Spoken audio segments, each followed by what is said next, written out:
I think I need me a money counter. Money all over the kitchen counter. Call my doctor to heal my pain. Perky's taking my life away. I'ma bag your bitch because I can. I'ma go take your wife away. Chop on me, Afghanistan. Every kill many men. Over the bag, over the cash, yeah. I'm a money fan. Over the bag, on your ass, yeah. Hopping out the van. Switched up to the lamb. How you niggas like me now, yeah. No limit, the gang. Try it, they gon' shoot you down, yeah. Load it up, they gon' gun you down. They say hard work pays off. I've been feeling paid off. Try to take it, then you did. Made dog, put the chopper to your head. And take it off. Fast break, taking off. Dunk on the bitch, John Wall. Whoa, keep niggas on their toes. I ain't never played fair. Going down ball. It's an AK, yeah. Bullet to your skull. Damn, that's blood all over my red cones. They say hard work pays off. I've been feeling paid off. Dripping on them every day. Stay exhausted, put the chopper to your head. Take it off, fast lane, taking it off, breaking your ankle, crisp off. Yeah. I'm so one of them, my legacy would never fade. I've been traumatized before, but still I'm not afraid. I done seen friends turn forward, don't amaze me. Came from the bottom of the creek, shit was ugly. Made it to the top of the mountain, drinking muddy. Everyone around me changing, I feel so neglected. I've been on the bird with some birds, they respect it. Yeah. 24/7, every day we get it in. Yeah. Started living up my dream, feel like I was born again. They say hard work pays off. I've been feeling paid off. Try to take it, then you did. Made dog, put the chopper to your head. And take it off. Fast break, take Good evening, everyone. I just want to make a quick announcement. We have a lost phone here. We don't want anyone to miss this. So if you have a missing phone, please come see us, okay? We're going to be starting this in just a moment, so please direct your attention to the podium in just a moment, okay? Thank you. Again, lost phone. If you are missing a phone, please come see us.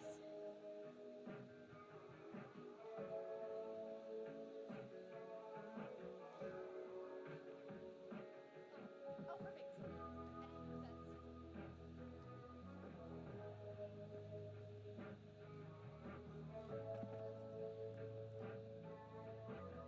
Good evening, everyone. If I could get your attention, please. My name is Scott Fatness. I'm the mayor here in the city of Fishers. And I want to welcome all of you here this evening. And I have to tell you, on behalf of all of the girls' families, how encouraged they are to see each and every one of you here tonight. I have a few housekeeping items that I want to share with you, and then we'll proceed with the ceremony. So, first and foremost, we have Mothers Against Drunk Driving that are here. If anyone would like to talk to them, they're happy to share their initiative. They're in the back corner. If you get hot or dehydrated, there's beverages over to the right. So please make yourself comfortable. I've been asked on behalf of the family to talk a little bit about the extraordinary outpouring of support that this community has shown. So are Gia and Jackson here by any chance? Where are Gia and Jackson at? Could you stand up?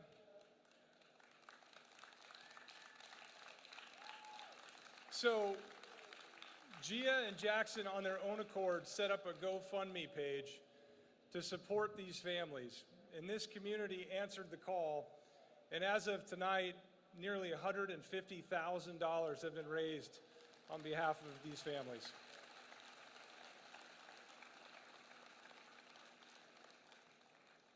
I've had the opportunity to speak to the families over this last week, these trying days, and one thing has been told to me over and over again by the families, that tonight they want this to be about these girls and who they were and what they meant to this community and what they meant to their friends and family, and not to dwell on the selfish acts of an individual or the tragedy that befell this community and these families this week.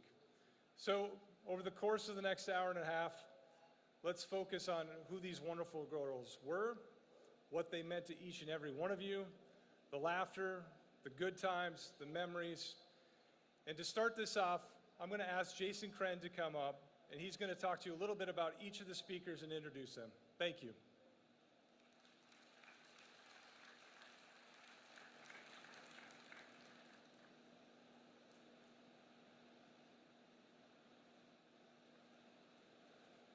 Wow.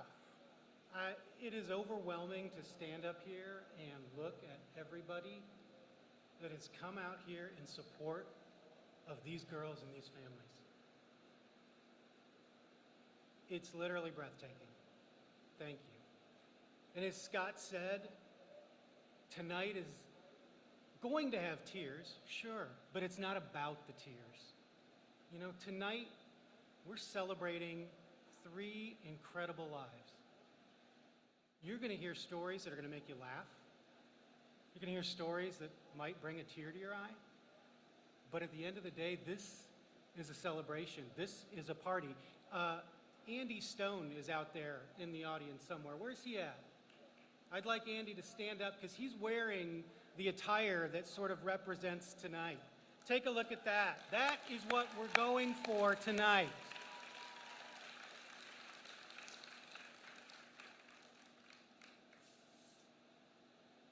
Elle and Belle Gaddis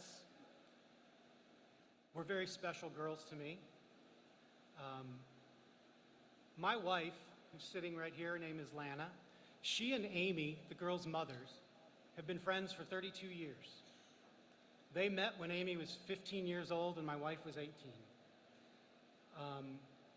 Fun story, on the second date I had with my wife, Amy tagged along. It wasn't a double date. She was just there. And to give you some insight into the character she has and how much fun she is and how much love she brings into the world, because I'm a man of romance, somehow we ended up at Walmart. Amy picked up a rubber ball and just threw it right in my head, which I had to retaliate. And then we ended up having a ball fight in Walmart. My wife got embarrassed and walked away, but it all worked out. So I'm just humbled that the family asked me to help us get through tonight. And I just want everybody to really just open your hearts, take in what everyone has to say, and just remember what wonderful girls Elle, Belle, and Bree were. The girl, Elle and Belle's father, Andy Gaddis, and brother, Aiden Gaddis, are going to be our first speakers tonight.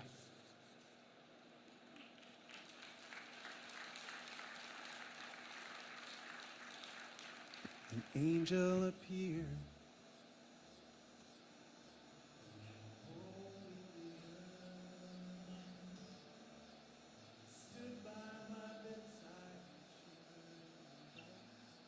Hey, how's everybody doing? My name is Andy Gaddis, and I want to thank you guys all for coming out to show your support for our family and for my girls. It's really hard, you know, when you sit down and you attempt to summarize their lives in a couple of very colorful pink cards.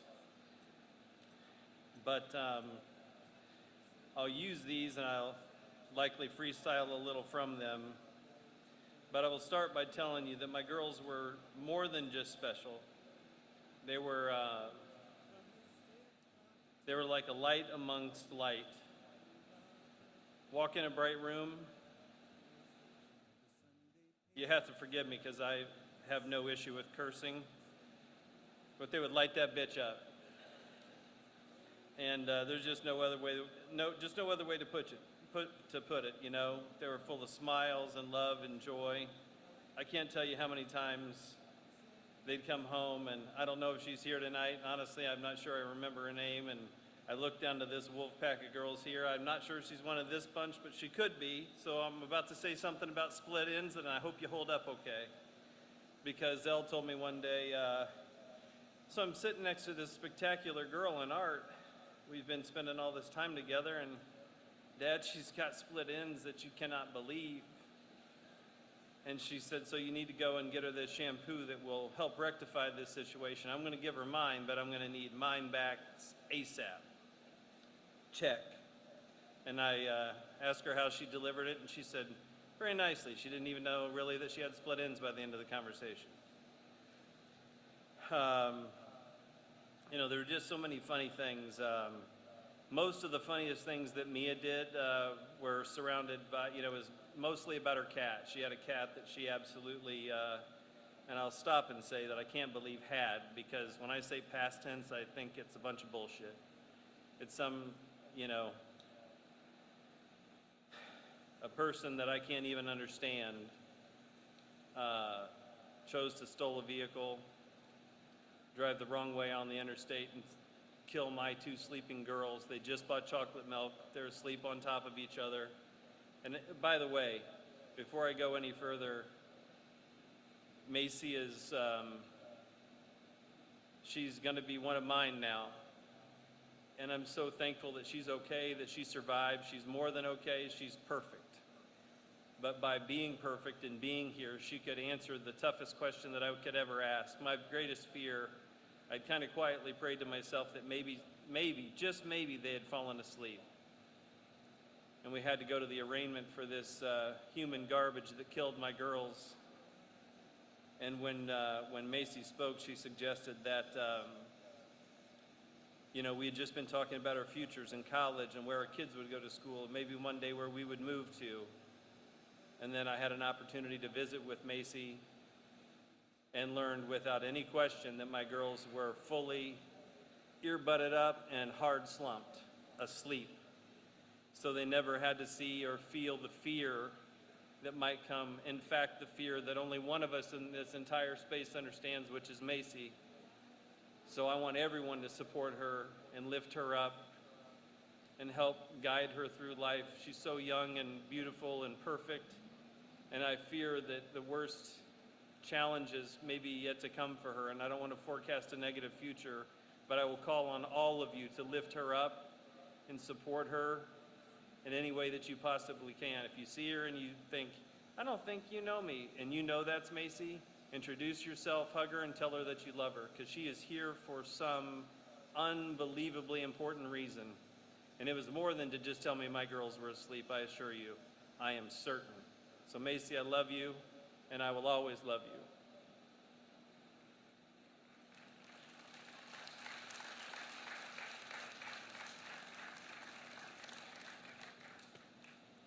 You know, the community has supported, you know, my girls and Bree so much, and Jody, Bree's mother, and I.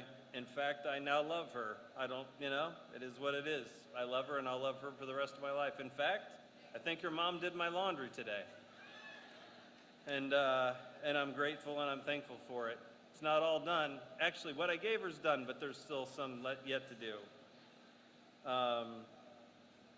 I want to thank Scott Fadness and the city of Fishers for all the support that they've provided to myself, to my son, my boy Aiden. It's 2 of us now. You go from 4 to 2 real quick. I thought that I had another year to sort of warm up to the idea that my girls would be off to school shortly, and then I'd have to build a life for myself because my life has been consumed with theirs. It's kind of a tightly woven tapestry, and it's a tapestry I love, and it's a tapestry that didn't get finished, and that's some serious bullshit. You know, there's a lot of things done wrong in South Carolina where we originally heard this news. Order was, you know, the news was delivered in the most horrific order that any mother, father could possibly imagine. As a heads up, getting a call from the coroner's office first is not ideal. I left that arraignment the other day, and I guess I've just sort of left myself on autopilot and following my instincts. And my good friend was driving me, and we were driving through the town, and we just passed the intersection to pull in here, and I said, turn around, I want to go cold call the mayor. As most of you know, you never get what you never ask for.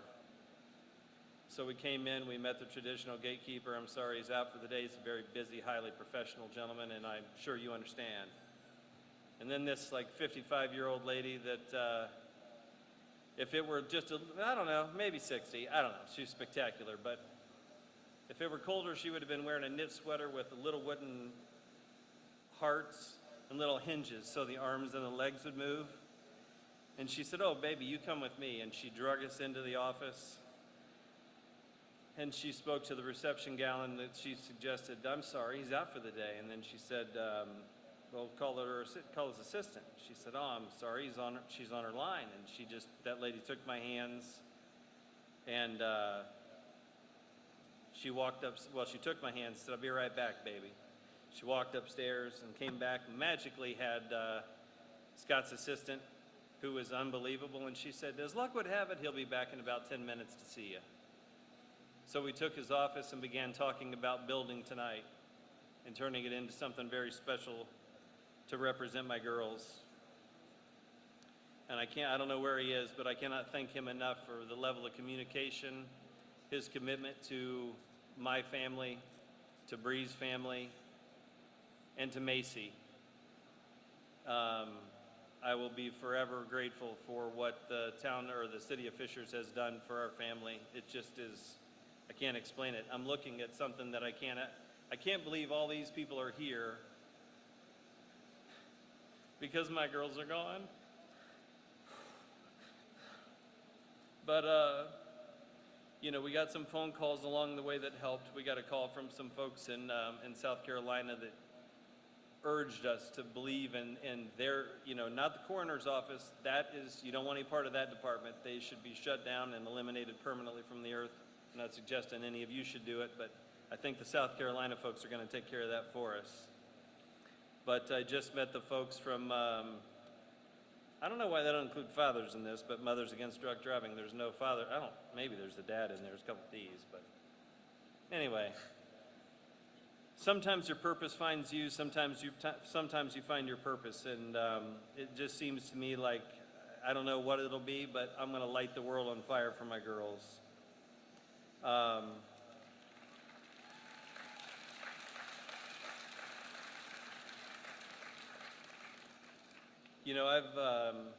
I've, like all of us, we experience pain, we all experience grief.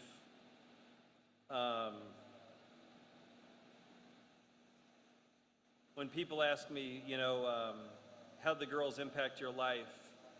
It's easier to say, how didn't they impact my life? And if I look at this pack of chicks sitting down here, they all know how we rolled. We were tight. Dad, we're going for something. Love you, be careful, see you later. Same with him.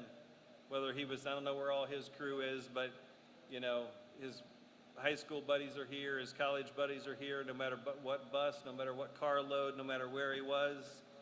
There was not a time, I can genuinely tell you there was not a time in my life with my kids that they didn't say, leave and say, "Love you, Dad." And we don't say goodbye. I also don't watch the end of any series on television because I really struggle with endings. So we say, "See you later." And,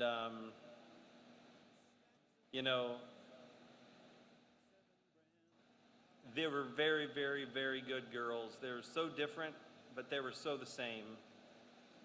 One would smile. They could be mad at each other, so mad, I just want to da, da, da, da, da. And then the next second, "Hey, do you have that gel polish I need? It's aqua." And they know exactly, makes a certain sound if you use it on a keyboard. But they were certainly individual people, but they've talked about an event like this. Like, they do not know how they would have ever made it without one another. And I can assure you, and this may sound crazy as the father of identical twin beautiful girls, but the idea of losing one of them, and it was so quickly understood that the idea of losing one and the other surviving would have been the end of both no matter what. It just would have been a slower process, and honestly, it's unacceptable. So knowing that my babies were asleep, they never were afraid, and they got taken out by this skank, sorry, that I can't imagine, I hope you can all imagine what I hope is happening to her right now. But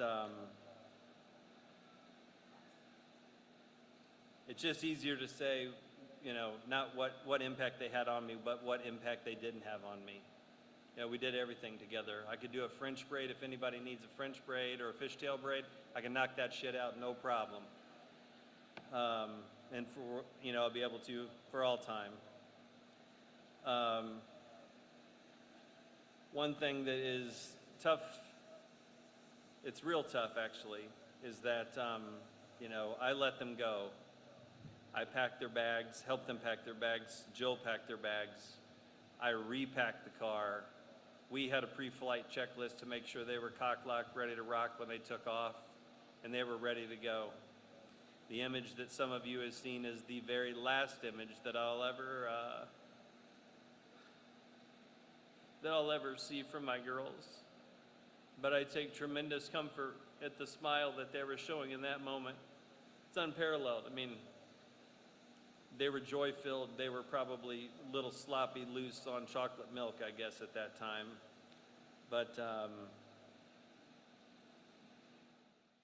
when people talk about faith and heaven and hell and where are they, and that is what it is. But what I will tell you is I continue to look around this room, and if I'm being honest, I don't see them, but I believe they're here. But the things I'm wondering is like, where is here? Where are you? Are you on the roof of that building because you can? You're no longer limited by a physical body, so you can be wherever you want to be. And those two would get loose and go some funky ass places just because they could. Turning some pink pages. Oh, so I don't know if any of you are familiar with our animals. Anybody that's been to our house is familiar with our animals, but we've got a great golden doodle. He's an old school golden doodle. He's a badass. His name's Tiki. And everybody, if you don't know Tiki, you should, but a lot of people do, don't they? And so the other night as we were packing up and I was repacking the car and I was talking to the girls about, you stop, you move as a group, you communicate as a group, you don't split up, you don't even go get ice from the ice dispenser alone. You stick together, you check in then, you check in then. They'd been in touch with me all night. I admit I had myself convinced that they had stopped at an exit where the hotel was so close to the highway that you couldn't tell the difference between the car not moving on the highway and the car being at a Hampton Inn or something to that effect. And as you know, I was wrong. They were dead long by that time, and the highway patrol was reconstructing crime scene stuff and doing all that stuff and chasing down that crazy bitch that killed my kids. If anybody's wondering, she did not get bit. That's a shame. But I ran back into the house following Mia because she wanted to, she presented it like, I'm gonna go get her blankies and pillows, which she did. And what I really found was her, I'm not gonna call it making out exactly with her cat Archie, but she was loving on him hard, explaining that she'd see him in 4 days and that she could trust me. I'd keep his food bowl full, his water full, and everything would be fine. And while they're gone forever, I'm here, and Archie's here, and I got his back. I got Tiki's back. I got Miss Kitty's back. I got a freaking rabbit named Dot that I don't even understand how you have a rabbit, but Elle got a rabbit. So I got to take care of that thing. And it's, got to be honest with you, that's a bitch taking care of a rabbit if you don't have a farm.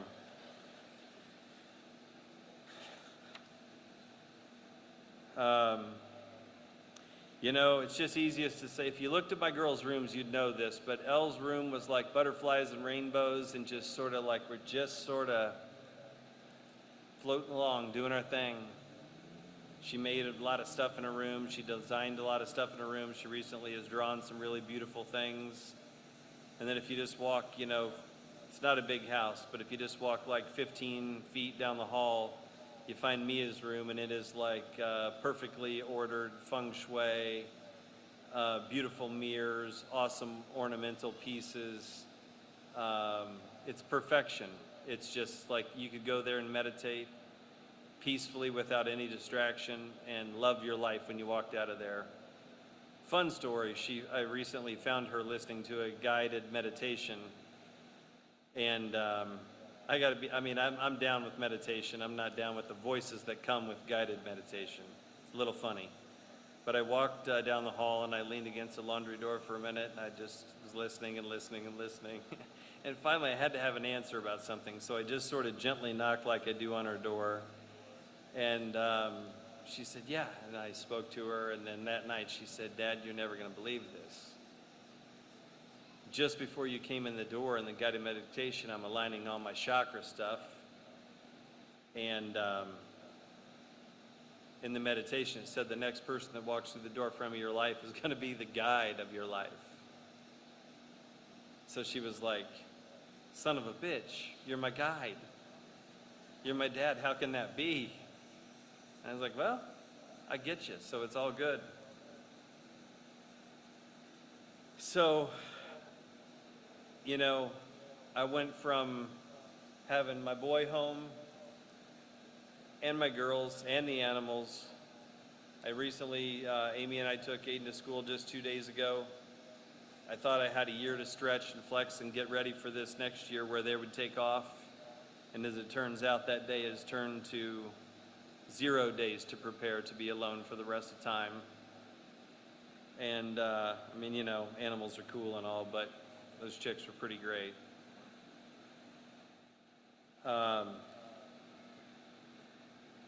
Worthy of sharing, and I apologize if I'm going over on time. But I was talking to Elle. We've been recently talking about navigation, and neither of my girls had any sense of navigation.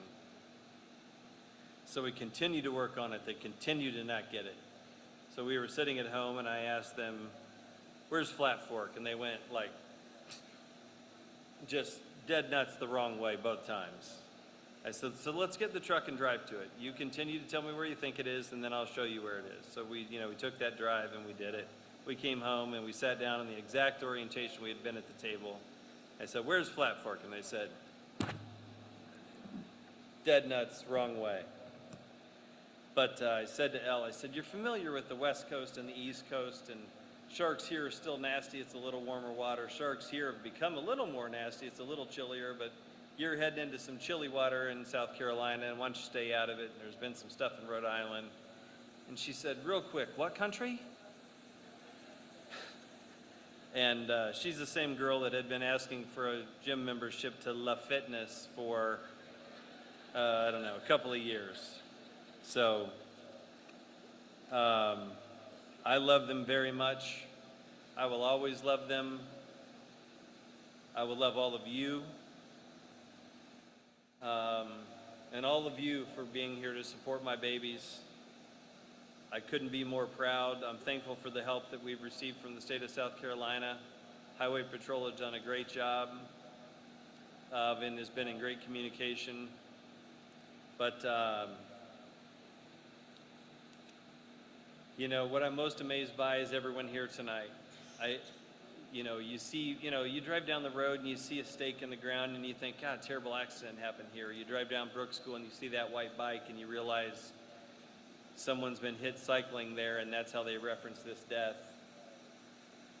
You know, you think about it, but then you just keep on going. You never think it's going to be your family. And didn't get all of us, but it got too many of us. And it's unacceptable. And, you know, I know people are going to, leave here. What I will ask is, please, for the sake of all that's holy and good, don't leave here and make a mistake tonight. Be strong, do the right things, love your kids. I know you get beefs and kids get upset with their parents. Understand this, when you walk away and slam the door in front of your mom and dad and take off, might be the last thing that they ever see or remember from you. And that is not okay. And it's the same thing for parents that think they got an excuse. I'm busy, got a big work schedule, I'm about to be on a Zoom call. Who cares? Work can wait. What really what really matters, I think, near as I can tell, it's love, it's passion, it's your people, this whole gaggle, it's all of you, it's my boy. And I love you all for coming. Thank you.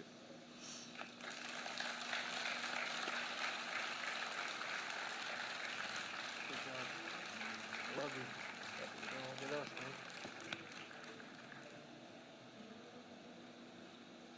So I'm gonna keep this short and sweet.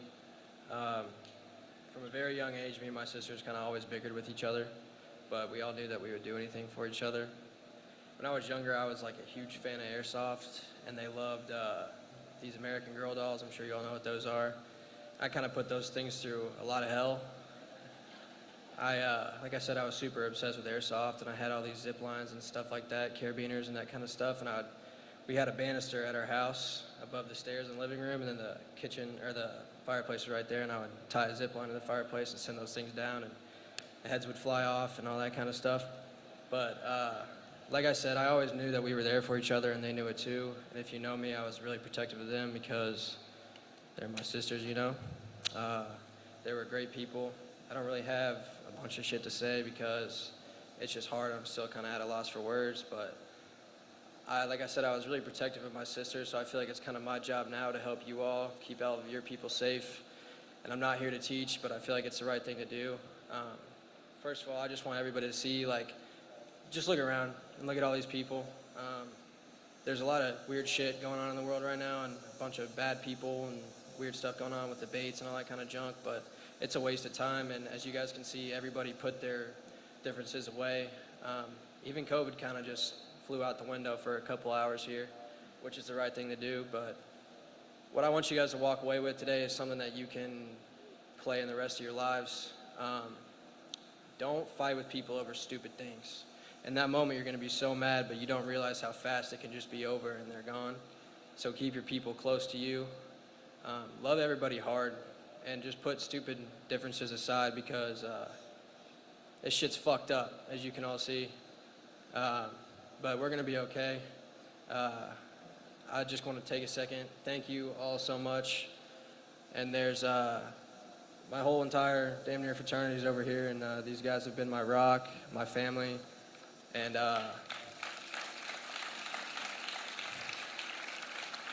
there's one more person that I want to stand up, but I think she's going to be really embarrassed, so if she doesn't, don't mind her. But she's been a rock for me, my girlfriend Hannah.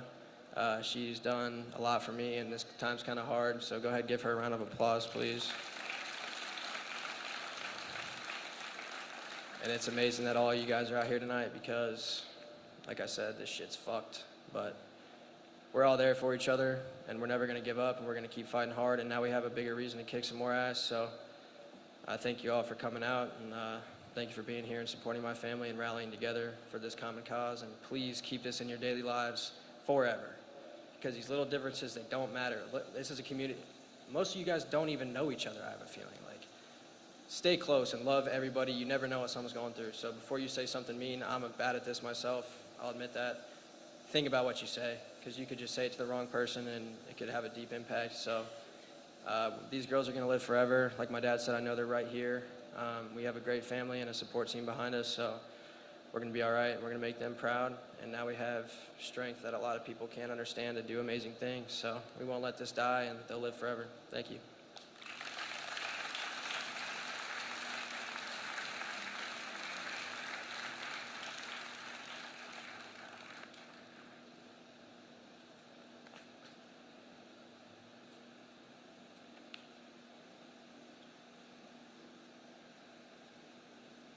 So Andy mentioned that the girls would knock out French braids for anybody that wanted them.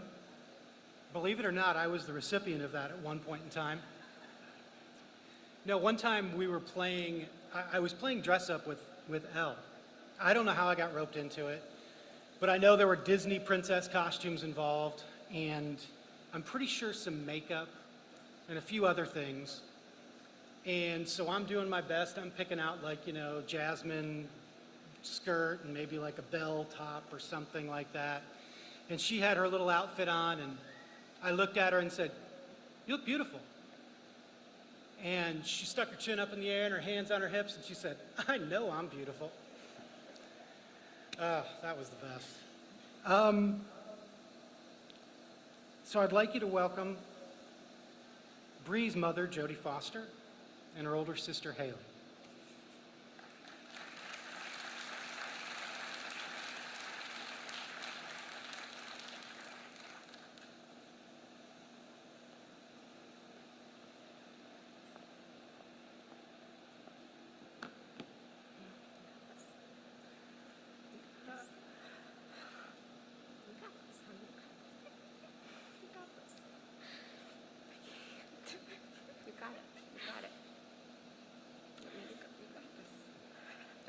You go first.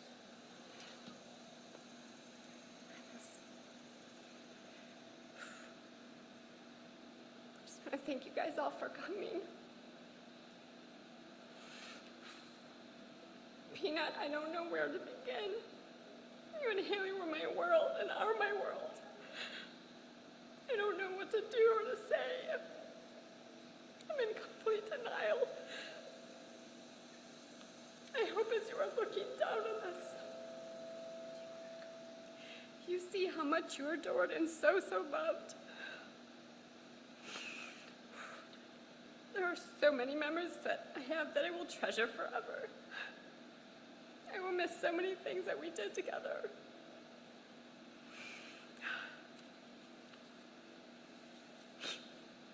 For everyone that knows Bree, you know how much she loved butterflies. Looking around today, me, my family, everybody has seen so many more butterflies, so we know you're looking down on us. Please know every time you see a butterfly, just think of our girls. They were truly amazing and did not deserve this. They were looking so forward to this trip and just... I'm so thankful that we still have our angel, Macy. And I promise you we will watch over her. I know you did nothing wrong and you tried so hard to save everybody.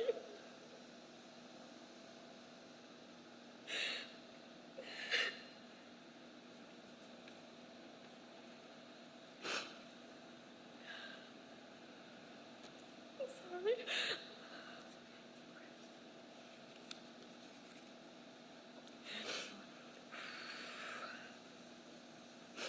Please know that we are thinking of you and we will never be forgotten.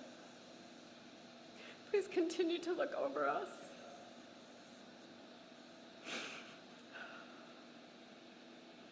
You will always be close to our hearts.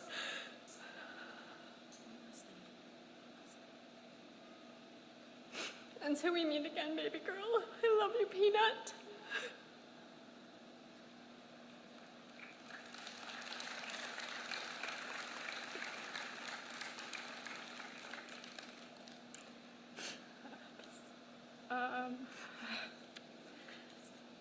I don't really know what to say. I'm simply at a loss for words. I lost my best friend in the whole world, my baby sister. Bree, you were the sweetest and most kind-hearted person I knew.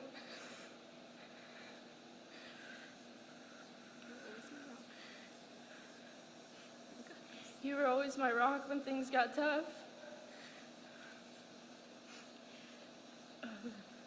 You always had the biggest smile on your face. You light up the whole room, and always try to help others before yourself. As many of you already know, to know Bree was to love her. There are so many things I wish I got to say to you before you were taken too soon.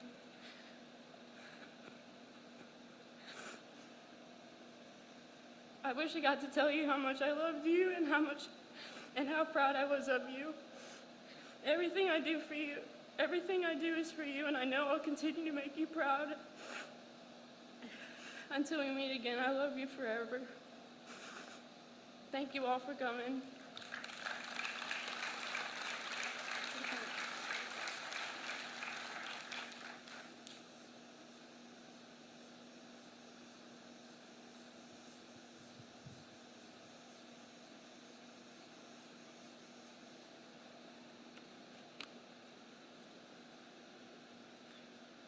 I wasn't fortunate enough to know Bree, but you can tell how much she was loved and how big of an impact she had just by the turnout here tonight and looking that everyone's here. And from the pictures, you can see she had a smile that would light up a room. I wish I was able to know her. Thank you, Jody and Haley. Our next speakers are going to be Ellen Bell's mother, Amy Drudge, and the girl's stepfather, Corey.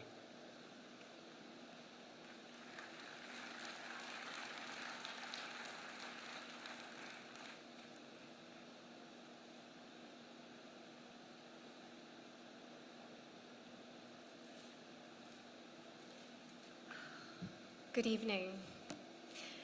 I just can't even get over the love that you have for my girls, and I just want to say thank you to everyone who are here. And I want to tell you about my girls. You heard all the stories if you're in my industry. You know they were pistols. But they had so many beautiful things, and I'm going to tell you about them.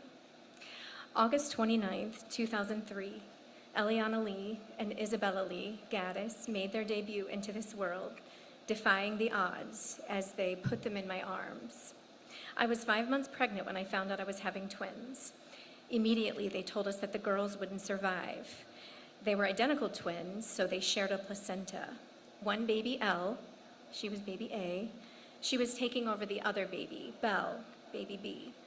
Elle had the bigger half of the placenta, so she was getting all of the blood flow, all of the amniotic fluid, all the good stuff.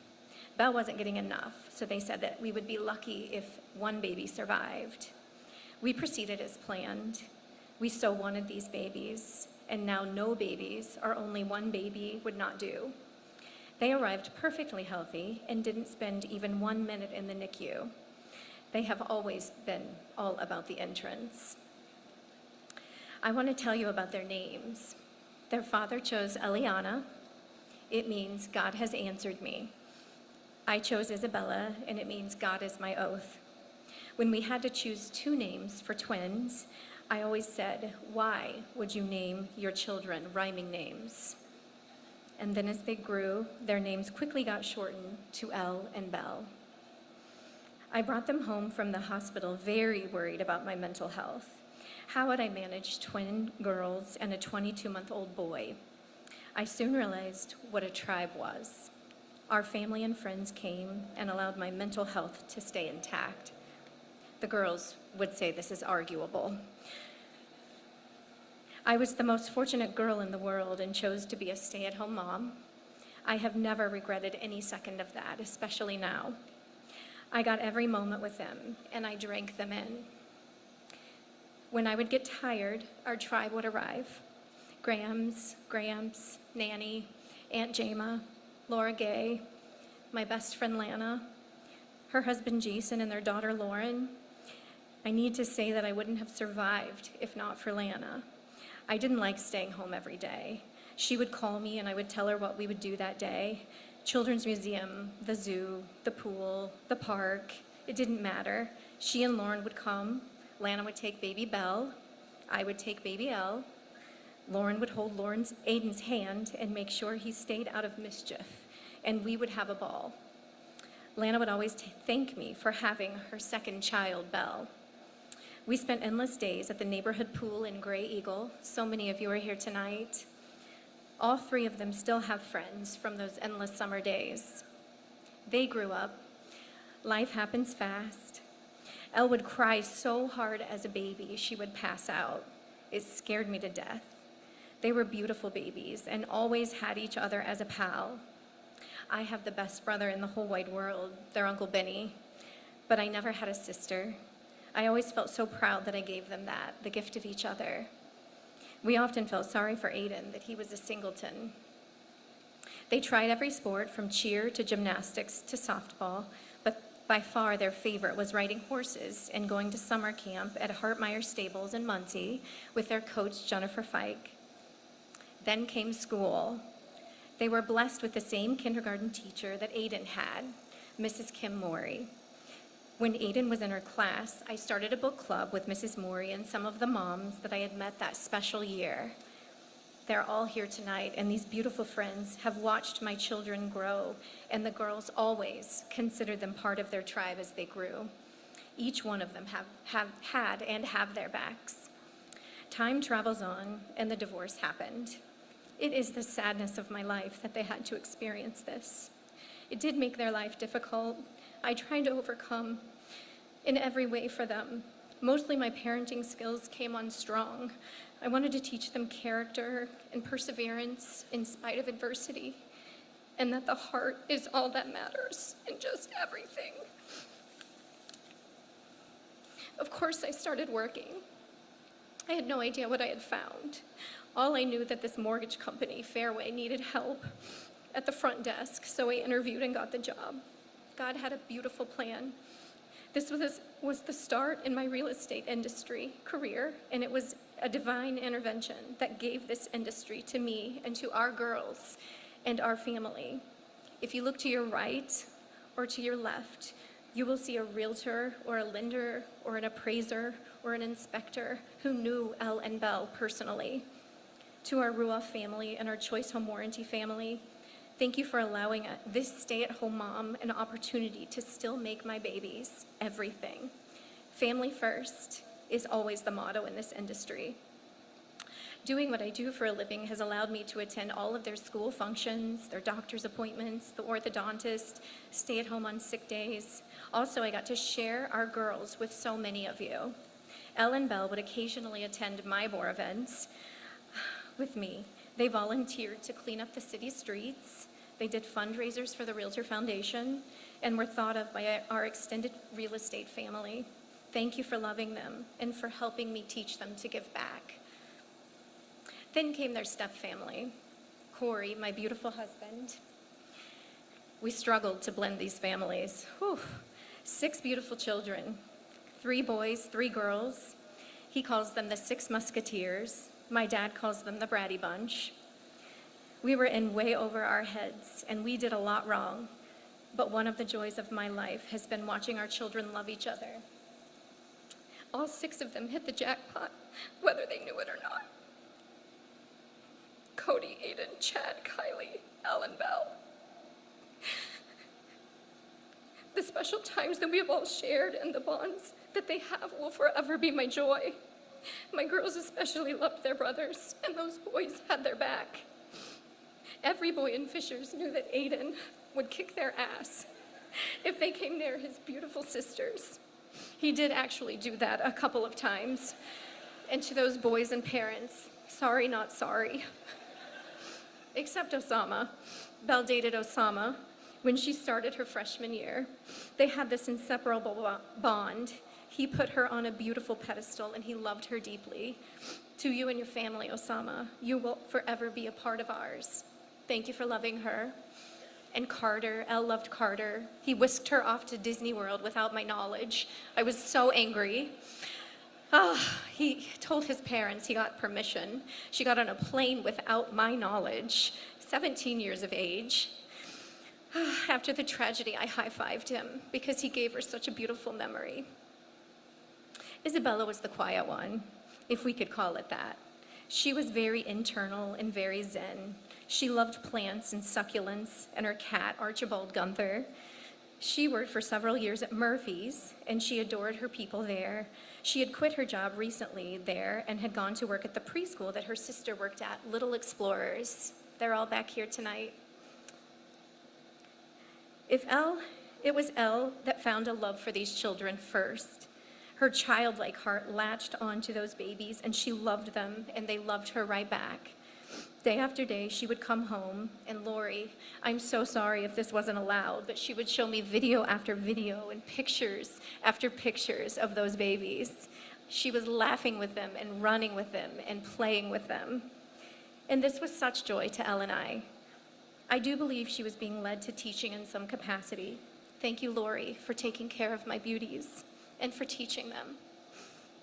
As I mentioned, the divorce came, and it made me tough, and it allowed them more freedom while living in 2 houses. I lay awake at night, worried that my kiddos just weren't going to turn out. I wanted everything for them, and I wanted them to do it all right so they could reach out and grab whatever this life wanted to give them. This didn't settle well with teenagers, and so the girls would go to stay at their dad's, and when it got too intense at my house, this broke my heart. It made me angry, then hurt, then sad, and I continue to wonder, will they turn out? And then the tragedy came, and so many of you have reached out to me with how beautiful my girls' hearts were, and how kind and uplifting and edifying they were to every single person. And then it hit me. They did turn out, and my efforts were not in vain. They heard me. Their hearts did shine so brightly, and they had character and beauty that wasn't just external. This is everything to me, and this will continue on. I will honor them forever, and as long as I live, I will share their beautiful hearts and keep this light alive in the world. Just wait and see. I am standing here today because of my tribe. I'm not going to name names, but you all know who you are. My beautiful husband, Corey, my Aiden, Grams and Gramps, my brother, my friends, my army of people.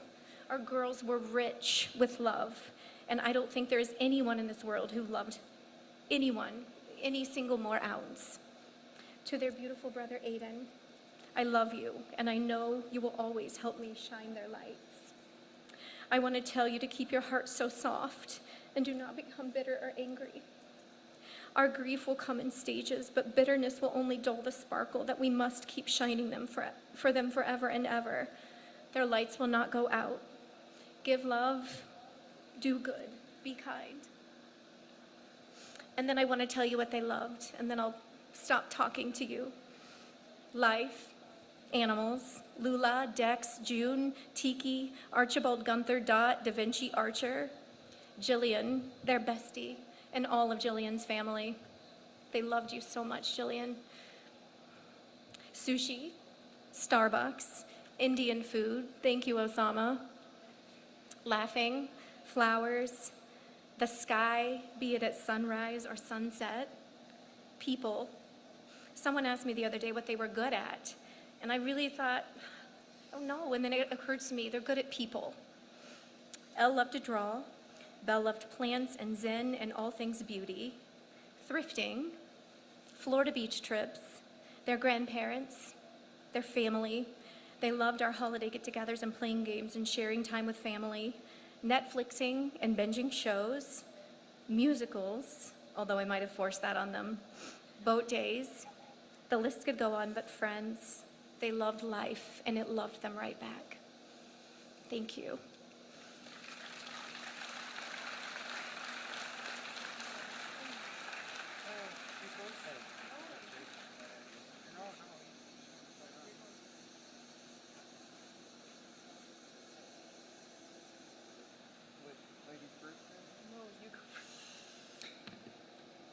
Hello, mic check. All right, gathering myself.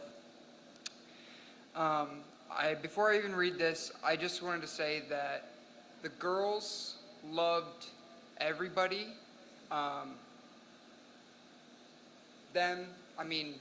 Andy, the boys, family, everyone. I just want to throw that out there. So full of love. I'll start this off. Good evening, everybody. I am Cody Drudge, son of Corey, and better yet, the oldest of this bratty bunch. Today we gather to celebrate these young ladies' lives and the love they shared amongst everyone. I would say around 10 years ago, my dad asked Amy to be his wife, and I was electric. Not for them, okay, a little, but for myself and my siblings. I knew the Gaddis kiddos would fill our hearts with laughter and joy, and they did. I have so many stories of my sisters, but one that keeps coming to mind is how loyal and loving and supportive they were. Anytime, day or night, I would knock on their bedroom door just wanting to chat and see how they were, and there they were with a bright smile. Always, always, always had my back, and I know a lot of people can say the same. Thank you for giving me the chance to speak, and thank you from the bottom of my heart to everyone who came out tonight, has been praying for our family and the families involved, and the Fishers community for also having our backs during this stressful time. Thank you.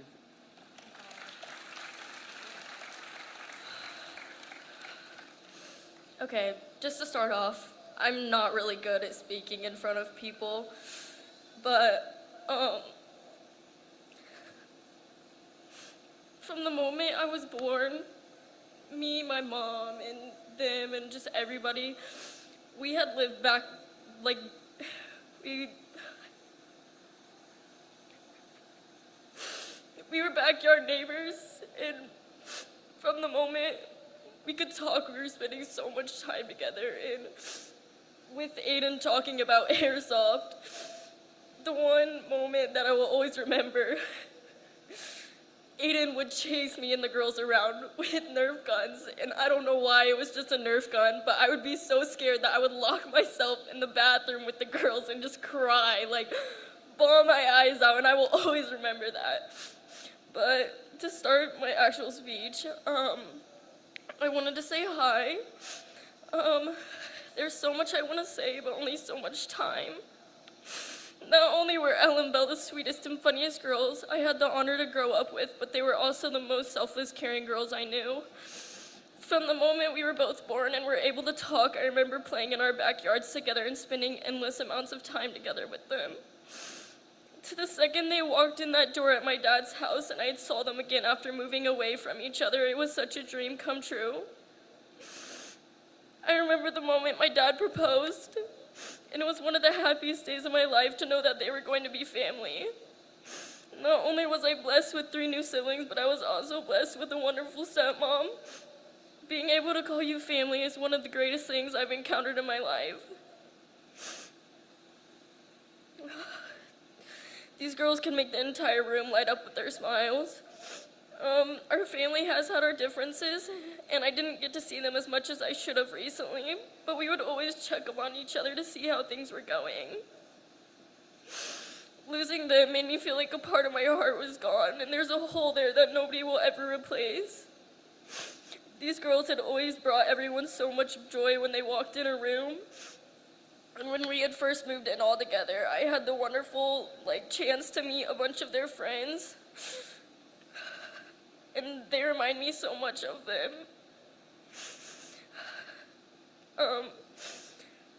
Me and my siblings, it was always 6 against 2, just us and our parents. And we may have gotten a lot of trouble, but we would always do it together. I'm blessed to be able to call them my sisters, and I wish I would have told them more how much I meant to them, or how much they meant to me. I will cherish every memory we made and pass them on to everyone I know, no matter what I do. We have to keep their legacy going. The universe is a really crazy place if you think about it. We had moved away from each other and still found our way back, and I know that when I do pass, whenever I do, I will be with them again. We will all be together again.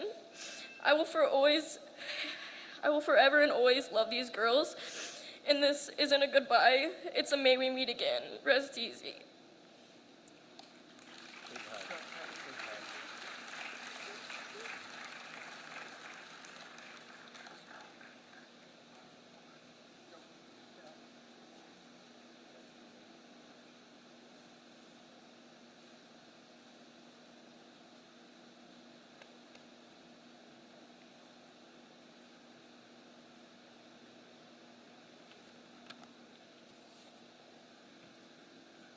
As you can tell from what Amy said, my family's kind of been there with them since the beginning.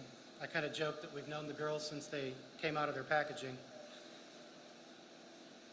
And, watching all the kids grow up alongside my daughter has just been, it's been an honor. And did I hear right, Aiden's entire fraternity is here somewhere? Are they out there? Hey, guys. I'd love to get your phone numbers because I have a picture in my phone of Aiden in a Jasmine princess dress. It's been blackmail material for years, so just let me know if you guys want it. Happy to send it over. Amy said that my daughter Lauren was just like another kid. When they would go out in public, it was just easier, to say these are sisters because they were always together.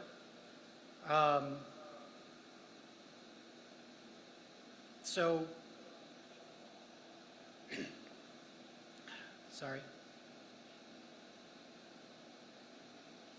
our next speaker is my daughter Lauren.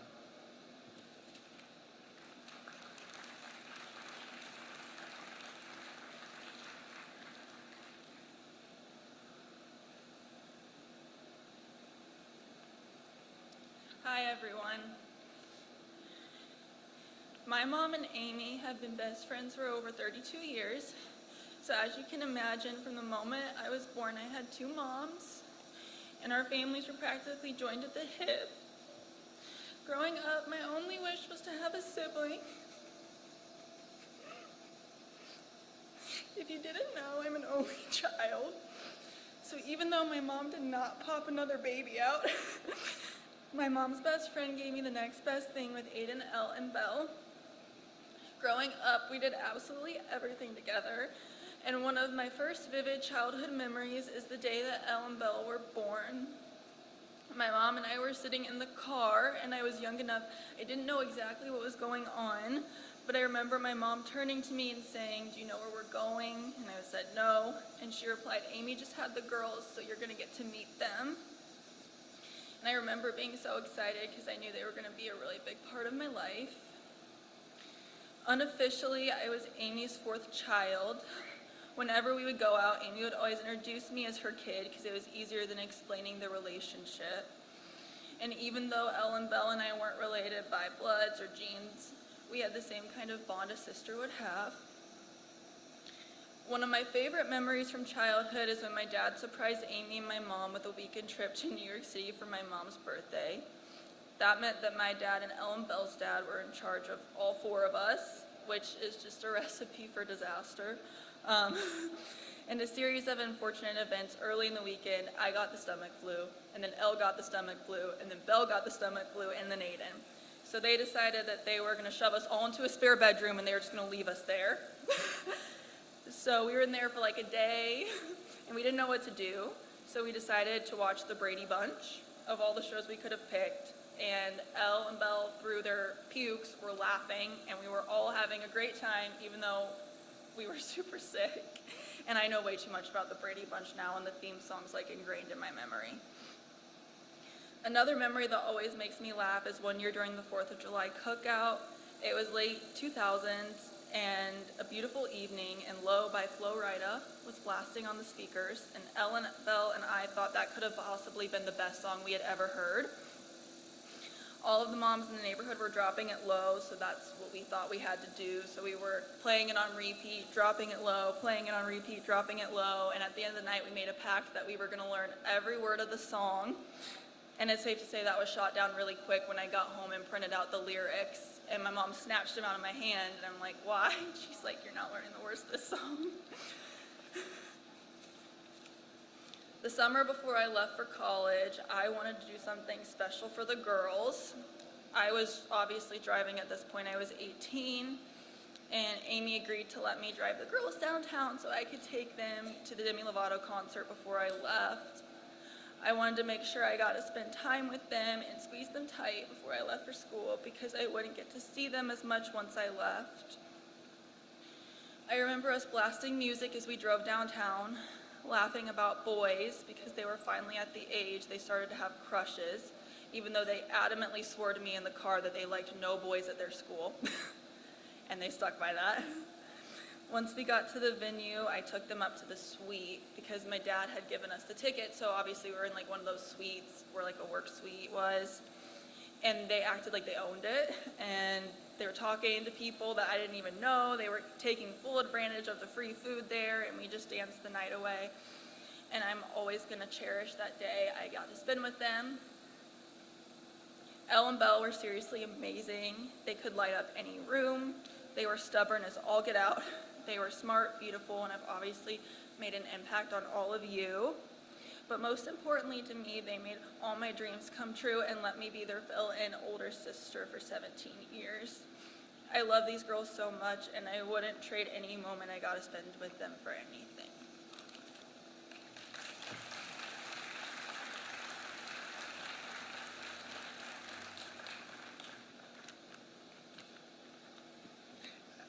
You've heard it a couple of times tonight that Elle and Belle were at times stubborn, is the word I think that's been used. These girls, they just lived life, and they went for it. What you might not know is that they also were like Tom Cruise Mission Impossible level skilled at sneaking out of the house. If you need an alarm system defeated, those were your girls. Our next speakers are two of the friends of all the girls, Elena and Mason.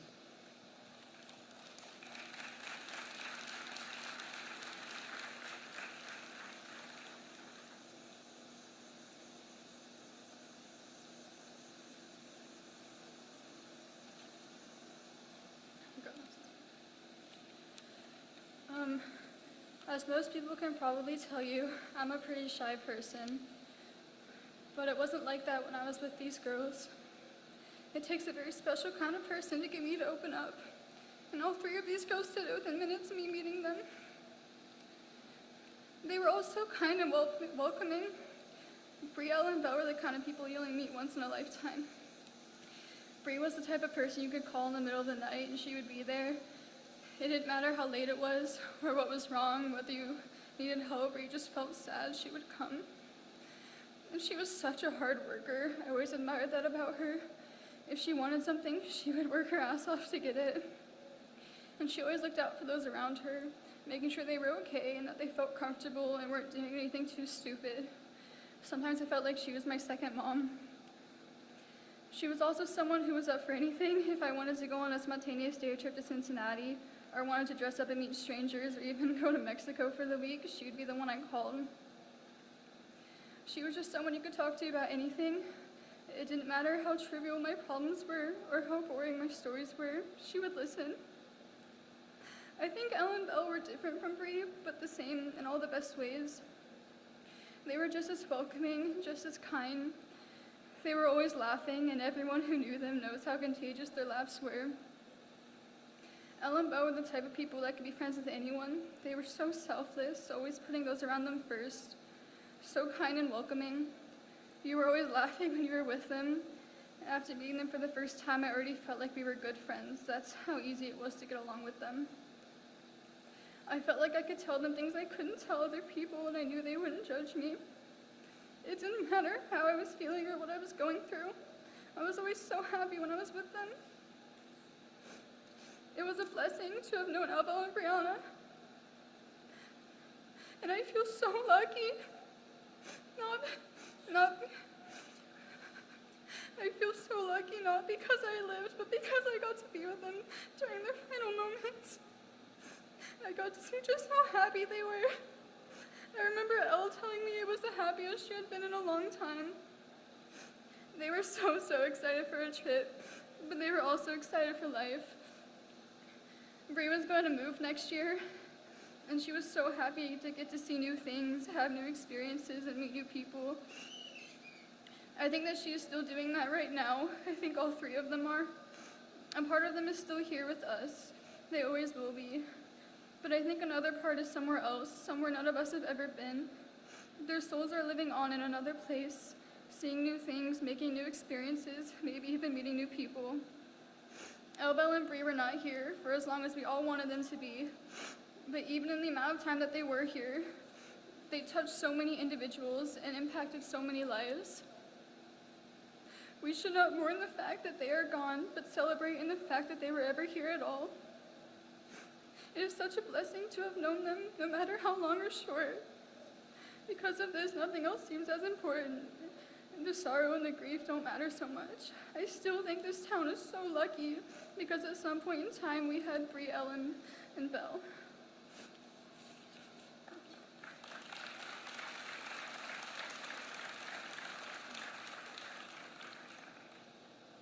I was listening to one of Belle's old playlists on Tuesday, and the song Supermarket Flowers by Ed Sheeran came on, and I thought that one of the lines fit perfectly for the girls. I hope that I see the world as you did, because I know a life with love is a life that's been lived. And they did live their lives. Their love has brought all of us together today, and their love will continue to spread forever and ever. I was fortunate enough to have been with Elle and Belle on Friday, talking about life and our plans for the future. They've always believed that I could do anything and everything I wanted to do. They believed in me more than anyone else ever has. No one has ever made me feel so special and so important than them. I can't tell you how many times I and our friends would receive random texts from each of them telling us how much we mean to them and how grateful they are for us. All the dreams we've shared with each other will happen, and I can't wait for them to see. They were so perfect and so full of love. I'll miss hearing their laughs the most. Elle has some affirmations on her wall at her mom's house, and one of them says, "My life is just beginning, and I believe that their lives have just begun, just not in the way we thought." I speak for myself and everyone when I say there's no love like Elle, Belle, and Brie's love. and they will be missed.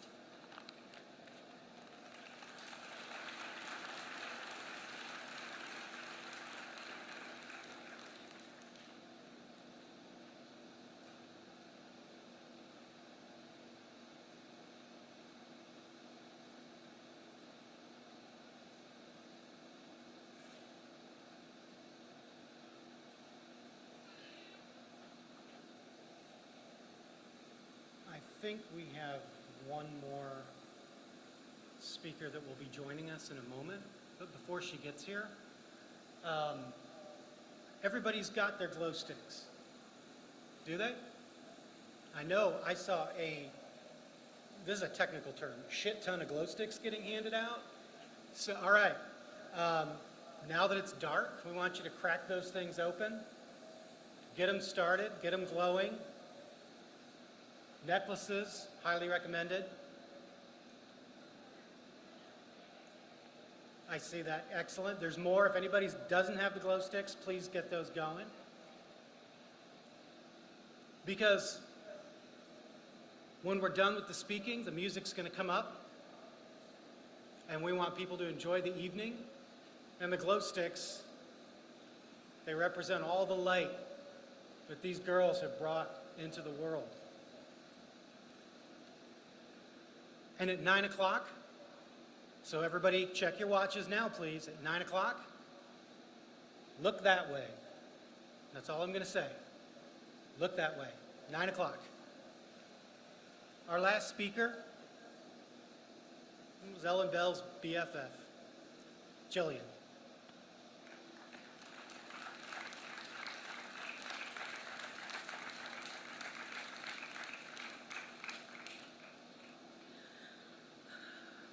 My name's Jillian Clark.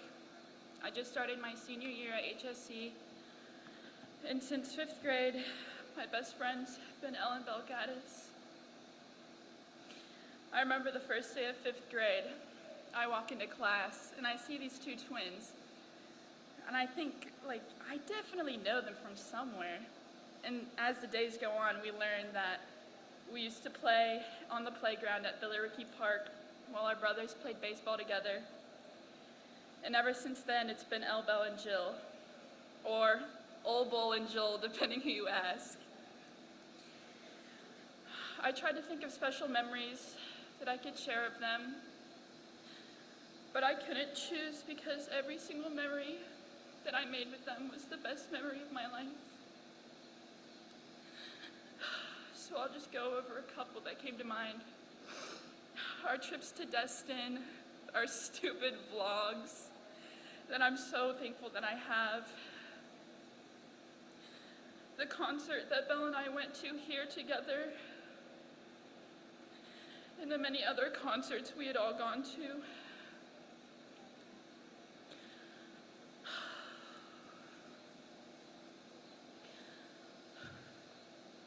So many people have asked me how they can help. And I just have one thing you can do for me. Ask me about them. Not just today, but next week, next month, and next year. Because I will still be missing them. And I will still be processing this loss. And I'll still need to talk about my best friends.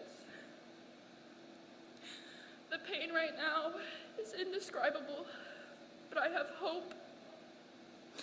Hope that they are together somewhere beautiful. Hope that the pain we feel will become bearable. Hope that someday I will see them again.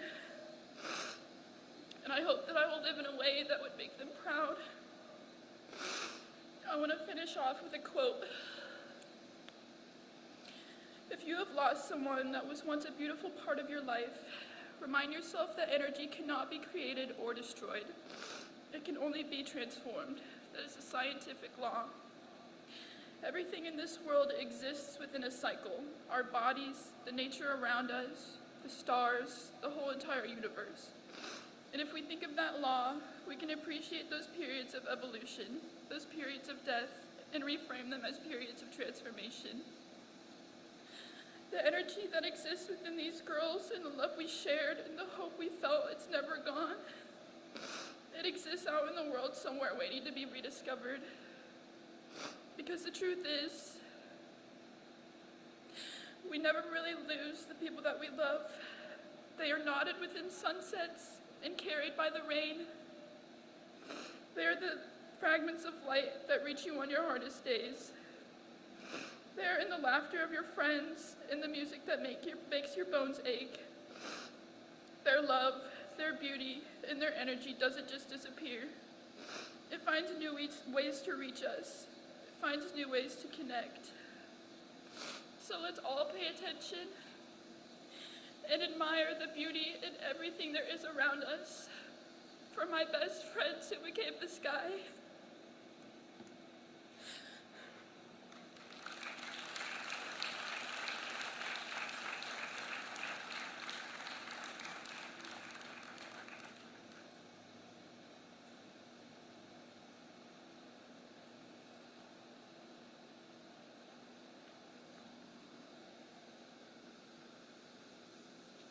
If you've never stood in front of a group of people like this and spoken before, it is incredibly difficult. And to do it at a time like this, everybody was so brave for coming up here, and I think they all deserve another round of applause.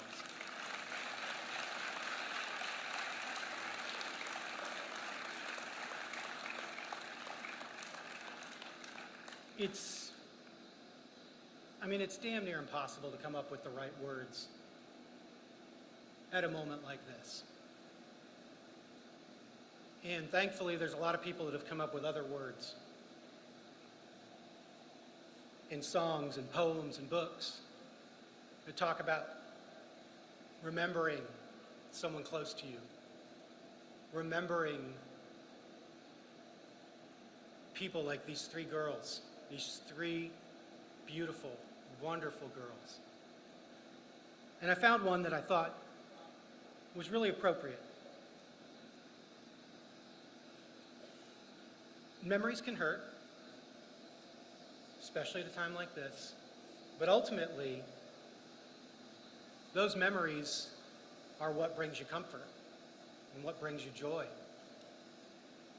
And this poem, author unknown, it's about that.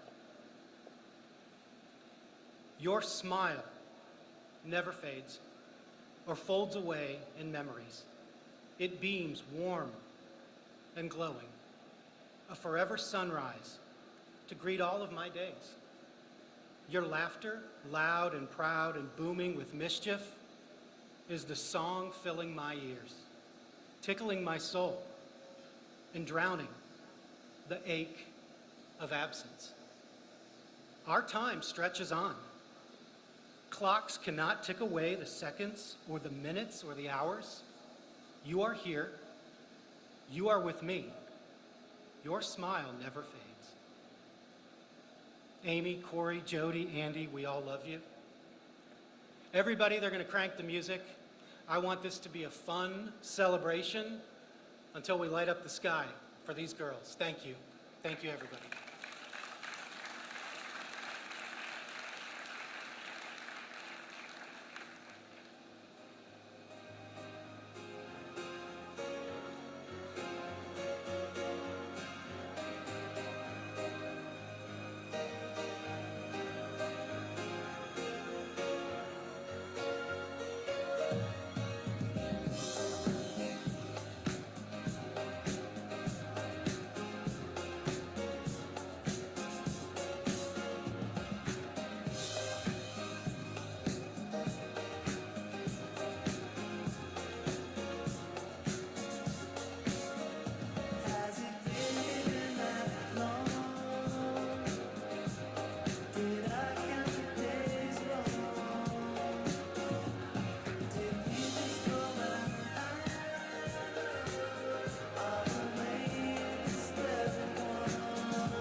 I'm just